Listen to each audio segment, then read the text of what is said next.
Straks ook het mooiste liefdesverhaal dat je je voor kunt stellen. Een Nederlandse jurist valt als een blok voor een Braziliaans meisje uit een van de favela's. Hoe het na die eerste ontmoeting op het strand verder gaat, je gelooft het niet. Is wat nu komt de mooiste love story ever? Nou ja, het komt in elk geval, vind ik, in de buurt. Dit zijn de hoofdrolspelers in dit unieke verhaal. Allard van der Ven, jurist bij Shell, en Julia dos Santos Baptista, afkomstig uit een van de armste sloppenwijken van Brazilië. Het hele verhaal van hoe ze elkaar hebben leren kennen tekenen we op toen we met hen meegingen naar het land waar het allemaal begon, Brazilië. Daar vertelden ze, wat je noemt in geuren en kleuren, wat hun is overkomen. Brazilië, bekend om het 38 meter hoge beeld van Christus de Verlosser, dat vanaf de 700 meter hoge bergtop de stad Rio de Janeiro in de gaten houdt. Land van indrukwekkende architectuur en bekend om zijn jaloersmakende zonsondergang. Maar Brazilië is ook het land van de favela's, de sloppenwijken, waar de allerarmste Brazilianen moeten zien te overleven. Misverstand. Rio was, maar is al lang niet meer de hoofdstad van Brazil. Eind jaren 50, dus zo'n 70 jaar geleden, werd er op initiatief van de toenmalige president in enkele jaren tijd uit het niets een geheel nieuwe hoofdstad uit de grond gestampt. En nog wel midden in een uitgestrekte, totaal verlaten hete savannavlakte. Belangrijke reden: een bijdrage leveren aan de economische ontwikkeling van het Braziliaanse achterland. De officiële opening in 1960 was een groots moment in de Braziliaanse geschiedenis. Brasilia ontwikkelde zich tot een hypermoderne stad die er tegenwoordig zo uitziet. Het blijft bijzonder, want het is alsof wij in bijvoorbeeld Noordoost-Groningen een grote nieuwe hoofdstad zouden bouwen om de economie daar een boost te geven. Uit het hele land kwamen destijds vooral gelukzoekers naar Brasilia en werkzoekenden voor de bouw van de nieuwe zetel van regering en parlement. Zo ook João, vader van Julia dos Santos Baptista. Hij was ambtenaar, had zichzelf leren lezen en schrijven, was van alles en nog wat geweest tot hij zijn Maria ontmoette. Hij was al 55 en toch kwamen er nog 5 kinderen. In het gezin was het wat je noemt armoedtroef. Ze woonden hier in een houten barak in een van de in aanbouw zijnde volkswijken die zich al snel ontwikkelde tot een favela, waar ook de luxe stad Brasilia niet aan kon ontsnappen. Julia dos Santos Baptista. Hier is ze al op een leeftijd waarop ze om niet onbegrijpelijke redenen de aandacht trok van menig jongeman. Maar niet alleen uit Brazilië, want ook deze Allard, oudste zoon uit het oegstgeestig gezin van der Ven, ook hij was na hun eerste kennismaking danig onder de indruk. Sterker nog, de jonge Nederlandse jurist zou er uiteindelijk in slagen om het hart te veroveren van het meisje uit de favela. Het klinkt als een sprookje en dat is het ook, want deze combinatie verzin je niet. Arm meisje uit Zuid-Amerikaanse achterstandswijk valt in de armen van Europese jurist, die eerst werkte voor de hoogovens en later voor de grote multinational Shell. Valt in de armen. Ze trouwen ook en wonen nu al sinds jaar en dag met hun kinderen in, jawel, Amstelveen. Wil je alle details van hun eerste jaren meenemen, heb je daarvoor een dik boek nodig of een speelfilm. Maar ook als je met iets grotere stappen door een levensverhaal gaat, dan nog hangt het aan elkaar van toevalligheden, begrijpelijke twijfels en grote misverstanden. Tot, het klinkt mooi, en dat is het ook, de liefde alles overwon. Onlangs gingen ze terug naar de wijk waar Julia is opgegroeid. Een wijk aan de rand van Brasilia, die er nu heel wat geciviliseerder uitziet dan destijds. Ze zijn hier naartoe gekomen samen met hun 16-jarige dochter Sofia, die deze voor het gezin zo belangrijke locatie beter wil vastleggen dan met een simpele opname op haar iPhone. En hun 18-jarige zoon João Maurits, die hier als voetballer geen slecht figuur zou slaan. Julia, afkomstig uit een wijk zonder riolering, zonder elektriciteit, waar je vaak kilometers moest lopen voor eten en schoon drinkwater. Geld was er niet of nauwelijks. En daar kwam nog iets bij. Namelijk dat haar moeder, toen Julia 12 was, haar de opdracht gaf om voor haar oude vader en haar broers te zorgen. Want zij zou het niet lang meer maken. Nou, mijn moeder is heel jong overleden. Ze was 46. Ze had een darmkanker gehad en dat was niet te behandelen. Op een bepaald moment zeiden zij tegen mij: ja, lieve Julia, ik denk dat ik niet meer thuis kom. Dus ik wil jou vragen om voor jouw broertjes en voor jouw vader te zorgen. En ik was pas 12 toen ik dit opdracht kreeg. Dus dat heeft mij echt enorme verantwoordelijkheid op mijn schouders. Want mijn moeder op haar doodbed had mij dat gevraagd. Dus vanaf dat moment ben ik inderdaad de moeder geworden voor mijn broertjes die jonger waren. En mijn oude vader. En dus wat de moeder doet, alles in het huis regelen. En de jongens naar school sturen en ervoor zorgen dat ze de eten op tafel en dat ze schoon waren. En normaal, een moeder. Dus dat is zoals ik mijn jeugd ook... tienerjeugd heb je niet echt gehad? Nee, dat heb ik nooit gehad. Ik was altijd bezig of met mijn vader of met mijn broertjes. Die waren 5 broertjes. Ja, en die boys die wouden natuurlijk de hele tijd in de rioolbuizen rondlopen, maar niet naar school. Wel naar school, maar je moet het wel, ik moest wel dat goed coördineren. Tijdens een wandeling op deze voor Julia historische grond komen alle herinneringen weer naar boven. En ontmoeten ze een oude vriendin van Julia's moeder.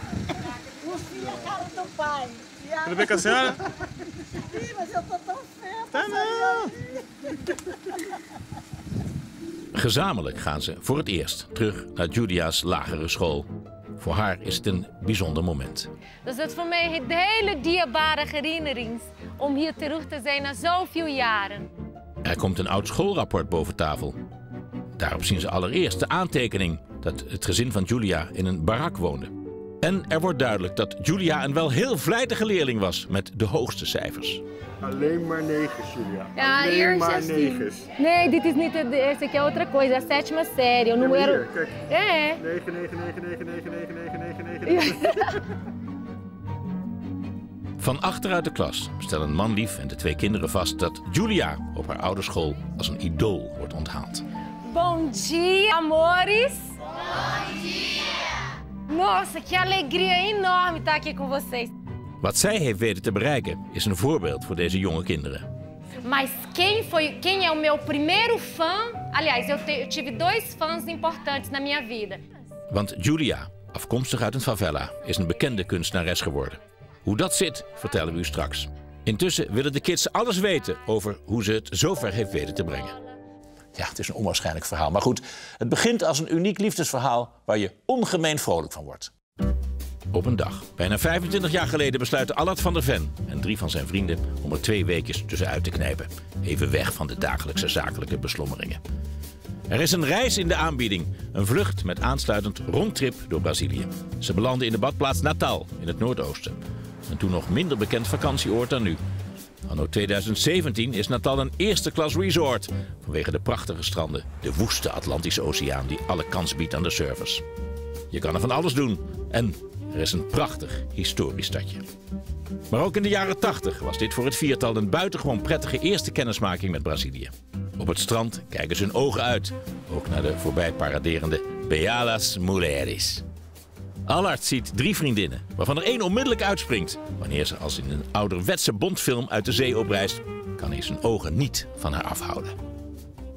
Van die 3 was er eentje, ja, ik was gewoon meteen eigenlijk weg. Dat ben ik. Ja, voor de zekerheid. En iedere keer als ik opkeek, want ik zat niet echt geconcentreerd te lezen, dan keek ik in de ogen van dat meisje. En die lachte eigenlijk altijd. Dus ik negeerde die andere 2 meisjes en ik vroeg, and what is your name? Oh, Julia. Dus ik zei, oh, is there a Romeo around? En nou, weer gelach en nee. Dus ik had heel veel informatie met maar 2 vragen. Toen ik alles voor de eerste keer zag op het strand, ik vond het een soort mirakel op straat. Een engel die daar liep met al die prachtige blauwe ogen en zo wit. En, ja, en ik had iedereen heeft daar van die soort... gestreepte broek tot hier. Ik had zo'n Bermuda. In Brazilië hebben ze allemaal van die speedo's, van die hele... Ja, ik vond het geweldig. Die broek, die deed me denken aan de broeken van mijn vader.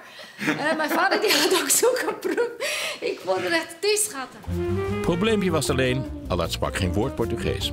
Als de avond valt, besluiten de 3 Braziliaanse vriendinnen te gaan dansen in de populairste club van Natal. Toen ineens zei dit meisje, ja, we gaan nu naar de tent. Dat is gewoon de tent van Natal en daar moet je zijn.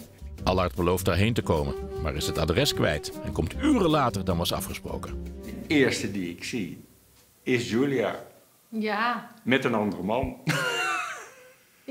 Ja, we hadden om 10 uur afgesproken, maar ze kwam al bijna 1 uur. En ik dacht, ja, moet ik hier de hele nacht zitten wachten op die man? Dus niet. Dus ik had daar ter plekke al een andere mooie Braziliaanse jongen had ik gezien. En we vonden elkaar leuk. En toen waren we dan aan het dansen en aan het zoenen. Maar ja... Oh, zoenen? Beetje, alleen op de wangen. Want ik had opgegeven. Ik dacht, ja, die mannen die komen helemaal niet meer. Dat was een grap. Maar toen hij bij de deur stond en ik met die André daar aan het dansen was... toen dacht ik, oh mijn god, nu heb ik echt een serieus probleem. Want ik moet die jongen zeggen dat hij weg moet. En toen, ja, ik ben heel voorzichtig geweest en ik heb hem heel netjes uitgelegd dat ik eigenlijk een andere afspraak had. Al gepland. Maar die was een beetje laat, maar die was net gekomen. En ik moest wel aandacht besteden aan Allard, want dat was toch een afspraak. Dus André die vond dat natuurlijk helemaal verschrikkelijk. Die snapte er niks van. En die dacht, jeetje, dit is helemaal niet leuk. En waarom deed je dat? En er stond een hele discussie daar. En ik, ja. Dat dit niet de laatste foto's zijn van een Nederlandse vakantieganger en zijn Braziliaanse vriendin, komt omdat Allard een plan had. En toen zei hij tegen mij, ja, maar ik heb mijn hotel tot 12 uur betaald. We kunnen naar het hotel. En toen mijn haren hingen zo. Ik dacht, hè? Naar het hotel? Ik? Nee, dat wil ik helemaal niet. Want ik dacht, ja, wat wil hij nou? Dus dat was helemaal niet zo'n een fijn idee. En ik vond het heel eng en een vreemde man. Maar toen dacht ik, ja, welke andere optie? Dat kunnen we niet. Iedereen dacht dat we daar echt een hele wilde avond hebben gehad. Maar we hebben echt absoluut niet. Ik vond dat wel teleurstellend, maar ja, het was mij wel duidelijk. Ze hadden het leuk met z'n tweeën. Maar voor de 4 vrienden gold samen uit, samen thuis. Hun reisschema was onverbiddelijk. En dus was het meteen alweer afscheid nemen op het toen nog krakkemikkige vliegveldje van Natal. Toen ik in het vliegtuig stapte, eigenlijk, of toen we afscheid namen, toen dacht ik, ja, volgens mij heb ik gewoon de moeder van mijn kinderen ontmoet. Julia dacht, een vakantieliefde, dat was het. Vergeten maar die man met zijn Bermuda. Maar nee, als de vakantie erop zit en ze terug is in Brasilia, wordt er een briefkaart bezorgd met een paar in gebrekkig Portugees geschreven zinnen. Ik ben heel verdrietig. Vandaag ga ik terug naar Holland. Ik wil jou niet achterlaten, maar ik ben bang. Was het een grap? Schrijf me snel. Ik kus je 1 miljoen keer. Achteraf bleek dat het een tekstje was dat Allard wel degelijk zelf had samengesteld op basis van woorden uit deze mini-taalgids. Maar Julia dacht aan een flauwe grap. Tot mijn grootste verbazing waren er 5 zinnen geschreven in Portugees. Wonderlijk, het was een gedicht in Portugees. Ik dacht, mijn vriendinnen hadden dat gestuurd. Maar toen blijkt, ik kijk naar de postzegel en ik zag dat vanuit São Paulo vanaf het vliegveld was gefrankeerd. Tja, die postzegel afgestempeld in São Paulo. Opeens drong het tot Julia door dat het misschien toch wel echt een liefdesverklaring was. En naarmate ze daar meer van overtuigd raakte, dacht ze, hij voelt dus veel voor mij, maar ik ook voor hem. Ik moet dus echt iets heel moois terugschrijven. En ze liet van zich horen met de paar woorden Engels die ze op dat moment kende. Toen heb ik helemaal I love you, I miss you en zo. En dan heb ik de brief gestuurd. Van linksboven tot rechtsonder op de pagina. Ja, helemaal getekend met bloemetjes. Een soort strafwerk. Heb ik de brief naar hem toegestuurd. En en toen later, 2 weken later, kwam weer een postkaart gefrankeerd vanuit Israël, Tel Aviv. En zo mooi en zo schattig. En de postzegel was zo'n haartje, maar een gebroken haartje. En ja, alles was zo mooi en zo speciaal. Ja, ik was gewoon helemaal verliefd, helemaal kapot verliefd. En ik dacht, hoe gaan wij dat regelen? Die man die woont aan de andere kant van de wereld. Ik zit hier, ik ben nog aan het studeren. Studeren, ja, want naast de baantjes die ze had om wat bij te dragen aan het gezin, naast de zorg voor haar vader en haar broers, zag Julia ook nog kans om 's avonds te beginnen aan een studie, je gelooft het niet, economie. En en passant stortte ze zich ook nog op de Engelse taal om beter met Allard te kunnen communiceren. Het schriftelijk contact werd intensiever. En dan komt na een paar maanden het moment waarop Julia besluit dat haar Engels goed genoeg is om een keer naar Nederland te bellen. Toen ze onlangs samen in Brazilië waren, hadden ze het over dit ene telefoontje. Waardoor Julia dacht, zie je wel, het stelt dus allemaal toch niks voor. Ik belde dat nummer en dan kreeg ik een mevrouw aan de lijn. En ik vroeg, ik kon al een beetje Engels praten. En die mevrouw, dat is de moeder van Allard, die zei tegen mij, Allard woont hier niet meer. Dat was haar telefoonnummer thuis. En toen was een grote paniek, want ik dacht, deze man is helemaal niet goed. Want hij woont niet bij zijn moeder, dacht ik. Kijk, ik kom al uit de Latijnse cultuur. Hè. Hier wonen de kinderen altijd bij de ouders tot zij trouwen. Maar de kinderen die weggaan, die zijn niet de goede kinderen. En ik dacht, oh, jeetje, wat jammer. Ik had helemaal bedacht en geloofd dat hij helemaal geen goede man was. Want hij was pas 30 en hij woont niet meer bij zijn moeder. Dus het zijn allemaal kleine dingen die weet ik veel. Hier wonen we allemaal met onze ouders. Dus het was een grote teleurstelling voor mij toen ik dat ontdekte. Het blijkt alweer een misverstand. Allard woonde gewoon niet meer thuis. Direct liet hij weten, ik kom naar je toe, ik kom naar Brazilië. Probleempje, Julia had al een paar maanden weer een vriendje. Ene Gilberto. We hebben besloten dat Allard zou komen mee bezoeken. En ik zat met de jongen. Ik zei, en nu, wat ga ik doen? Want ik moet hier een beslissing nemen. Want ik kan niet een vreemde man 2 weken thuis houden met een lokale vriend. Dus ik dacht, nou weet je wat, ik ga hem alles vertellen. Ik heb alles precies zoals dat was gegaan. Heb ik aan Gilberto verteld. En hij was zo verdrietig over. Hij kon bijna niet geloven dat we al 6 maanden elkaar aan het zien was. 6 maanden? 6 maanden. Maar we waren gewoon vriendjes. Lieve vriendjes. Allard naar Brazilië. Maar hij had geen idee waar hij terecht kwam. Jij haalde mij op en dat was nog helemaal goed. Maar toen kwam ik bij jou thuis en dat was wel even een shock. Ja, wil ik dat in mijn leven toelaten? Daar heb ik de eerste week echt wel mee geworsteld. Op een gegeven moment toen dacht ik, ja, wat een onzin ook, weet je wel. Dan zit ik daar in mijn bevoorrechte afkomst. En zou dat dan de reden moeten zijn om niet voor Julia te gaan? Want het gaat mij niet om dit, het gaat mij om Julia. Mooie tekst, maar toch zei hij op die avond voor zijn afscheid, ik geloof niet dat wat wij hebben, dat kansrijk is. Hij zag het niet zitten. Dat was toch misschien een misverstand en dat was echt. En ik zei tegen hem, ja, maar waarom ga je dat nu mee vertellen op de laatste avond? Ik wil niks van weten. We gaan gewoon afmaken, wat heel mooi is. En als je terug bent, dan ga je een brief schrijven en dan ga ik jouw brief lezen. Stuur je naar mij, dan lees ik jouw brief, wat je allemaal in je hoofd. Maar vandaag niet. Dat is zo mooi zoals dat is en ik wil die herinnering zo houden. In een Braziliaanse appartement waar we elkaar spraken is de Nederlandse cultuur tegenwoordig dichtbij. Maar op dat moment leek een vervolg van hun relatie ver weg. Julia begreep er niks van. Ik was al blij dat wij op hetzelfde planeet waren.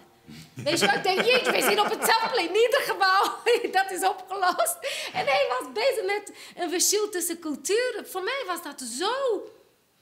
Ik vond dat helemaal niet een issue. Met z'n drieën keken we thuis in Amstelveen terug naar de opnames die we kort daarvoor in Brazilië gemaakt hadden. Dit is dus een heel gek moment. Ja. Want jij legt net uit van, nou oké, eerste week moeilijk, door de omstandigheden. Ja. Opeens denk je, ja, maar het gaat niet om de omstandigheden, het gaat om Julia. Ja. Alles goed, hoofd in de wolken. Ja. En vervolgens heeft zij begrepen dat je er eigenlijk geen trek meer in had, omdat je het niet aandurfde. Ja, maar dat klopt ook. Ja, het moment van afscheid weer kwam, denk ik dat ik gewoon mijn emotie en mijn ratio eigenlijk, dat die weer met elkaar in discussie gingen. Die waren al permanent met elkaar in discussie. Ja, precies, weet je wel. En dus het was armpje drukken tussen die twee. En dat ik op dat moment dacht, ja, dat is toch eigenlijk, ik ben gek, weet je. Ja. Maar ik denk ook, hij na 2 weken zag alles hoe ik daar gelukkig was. En hoe ik met mijn vrienden en vriendinnetjes en familie en alles was zeg maar in harmonie. Ja, in harmonie. En ik ben daar een disruptor dan. Ja, en hij dacht... En wat heb ik dan te bieden? Hè? Hij dacht, is dat verstandig om iemand die zo gelukkig is... Dus dat was het? is dat verstandig wat wij aan het doen zijn? Ja. En het is een grote verantwoordelijkheid voor hem ook. Hè? Want hij zag hoe ik zag niet hoe hij gelukkig was in Nederland. Hij zag hoe ik gelukkig daar was. Dus hij kon... ik denk dat hij mij wou op een bepaalde manier ook beschermen. Alles keert zich alsnog ten goede. Allard nodigt Julia voor het eerst uit om naar Nederland te komen. Hij had haar er al in al zijn brieven op voorbereid dat het weer hier een tikkeltje anders is dan in haar geboorteland. Ik heb het altijd laten regenen. Altijd ellende.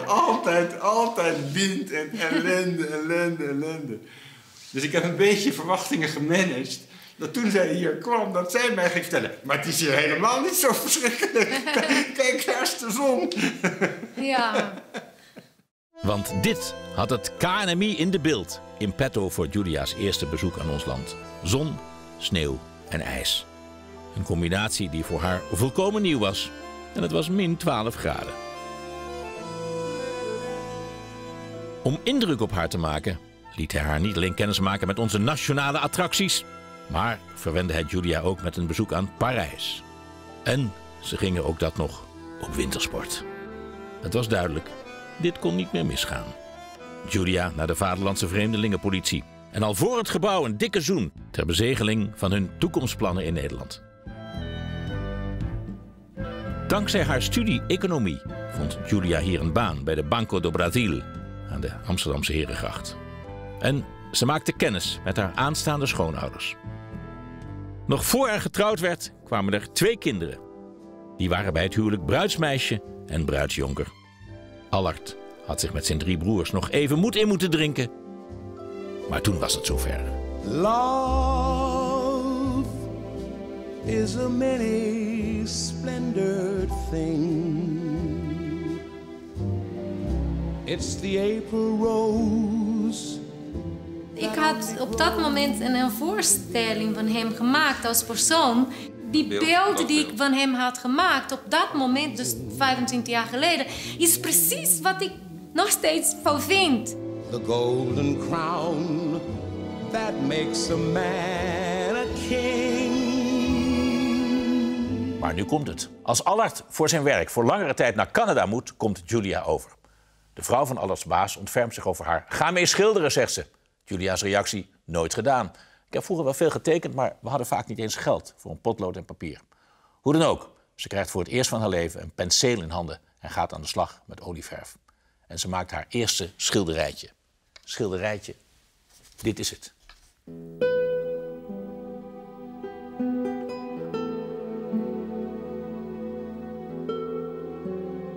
En niet veel later kwam ze met dit meesterwerkje op de proppen. Allard was stom verbaasd. Maar Julia, wie heeft dat gedaan? Ik zei, ik? Waarom? Hij zei, jij heb je dat geschilderd? Ik, ja. Waarom vind je dat niet zo mooi? Hij zei, ja, ik vind het heel mooi. Hij was helemaal weg. Ik vond het heel prachtig.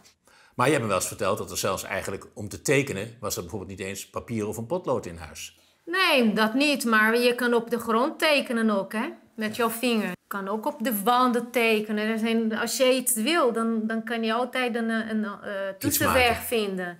Maar was je zelf uiteindelijk verbaasd over dat je dit talent had? Nee, want dat was voor mij vanaf heel klein kon ik dat al. En ik heb altijd heel leuk gevonden. Op school deed ik dat heel veel. En als kleine meisje. Dat is voor mij net als lopen. Alleen ik was niet zozeer bewust dat de andere mensen dat niet kunnen. Ik dacht dat iedereen dat kon, net als lopen. Haar vader had haar grote tekentalent al veel eerder onderkend. De bewondering van mijn vader. Maar ik dacht, mijn vader, ja, die houdt van mij en Allard ook. Dus die waren niet... Zijn geen maatstaf. Nee, dat geldt helemaal niet. En nu heeft Julia dos Santos Batista in Amstelveen haar eigen atelier. Dankzij haar grote, vrolijke werken is ze wat je noemt een celebrity geworden in haar eigen land. Dat kwam vooral omdat haar een grote eer te beurt viel. Op de nationale postzegels, ter gelegenheid van het 50-jarig bestaan van Brasilia, kwamen 6 van haar schilderijen te staan. Het was een unieke uitverkiezing voor de tot dan toe nauwelijks bekende schilderes. En dat betekende meteen haar grote doorbraak. Maar het is dan ook schitterend werk. Met haar doeken heeft Julia 1 bedoeling. Ze wilde verbintenis afbeelden tussen culturen en mensen maar vooral ook kinderen inspireren om trots te zijn op hun eigen afkomst en zich ook verbonden te voelen met de rest van de wereld, net zoals zij. Ze willen een les meegeven van hoop. Exposeert daartoe overal, ook op de meest ongebruikelijke plekken.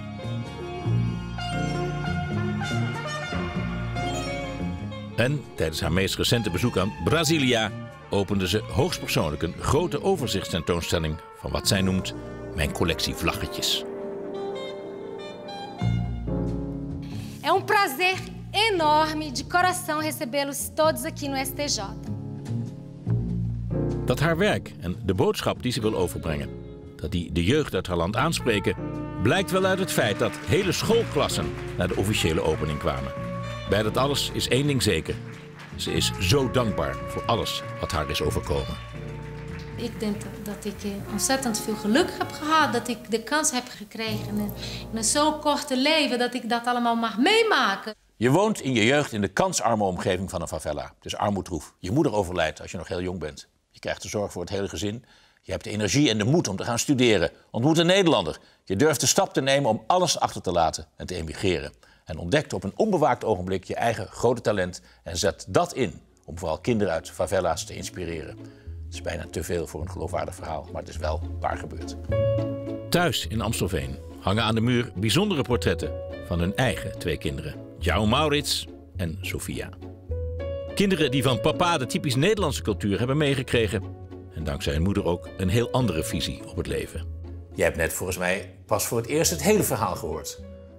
Ja. Ik vind het echt een heel mooi verhaal. Ook wel verbazingwekkend hoe het gegaan is. Ja, het is eigenlijk gewoon een sprookje, lijkt het wel. Het is wel een beetje een sprookje. En jij wou het niet eens horen, volgens mij, want jij bleef gewoon boven zitten. Ja, ik moest studeren, maar ze hebben het al een keer verteld, dus ik weet wel het verhaal. En, Wie is de baas in huis? Mama. Ja, dat is wel opvallend, vind ik. En zij maakt ook veruit de langste zinnen en verhalen. Ja, maar mijn vader die is gewoon heel lief tegen mijn moeder. En mijn moeder is ook heel lief, maar die bepaalt wel. Een van de meest bijzondere dingen van jullie moeder vind ik die enorme wilskracht die ze gehad heeft. Hè, om eerst vanuit die bijna zeg maar, armoedige situatie het gezin, de zorg daarvoor op zich te nemen. En dan vervolgens nog niet alleen te gaan werken, maar ook te gaan studeren. En dan met dat enorme doorzettingsvermogen dit te bereiken. Heb je iets geërfd? Voel je dat bij jezelf ook? Nou, ik heb wel altijd op school heel veel motivatie om het hoogste cijfer te hebben. En ja, gewoon op VWO wil ik per se zitten en dat soort dingen. En dat heeft mijn broer ook gewoon. Ook sterk karakter? Wilslagen? Ja, zeker weten. Ik denk, mijn zusje heeft meer het creatieve, denk ik. En ik heb meer misschien het doorzettingsvermogen of zo. Dan kom je morgen op school en heeft iedereen dit verhaal gezien. Van hoe je ouders elkaar hebben leren kennen en hoe goed ze met elkaar zijn. Dat wordt nog iets. Ja, niemand weet het op school. Ik heb er nog nooit eigenlijk echt iets over verteld.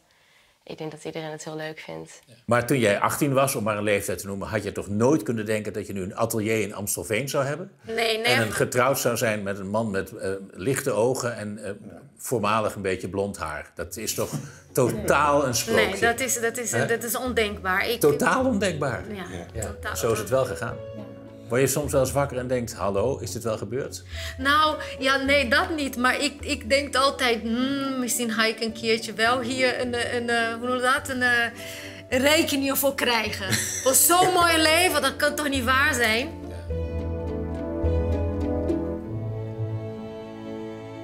Ja, wat een verhaal.